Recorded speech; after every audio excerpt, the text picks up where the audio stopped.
Welcome, today we're going to show you how to unlink Netflix from GCash.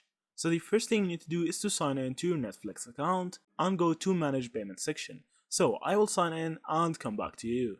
So after you sign into your account, you need to go to manage payment info. As see from here, you need to click on this link, or you need to go to manage your payment info from the settings on Netflix account. After you do that, you need to delete the payment method that you want to remove, which is actually GCash in your situation. You need to sign in and delete that payment method. So if you have Netflix through partner package and wish to remove a backup payment method, you need to go to contact us option. So you need to contact Netflix as see from here. You need to click on which thing you need to do, update payment method, which is actually your thing that you want to do. You need to click on here.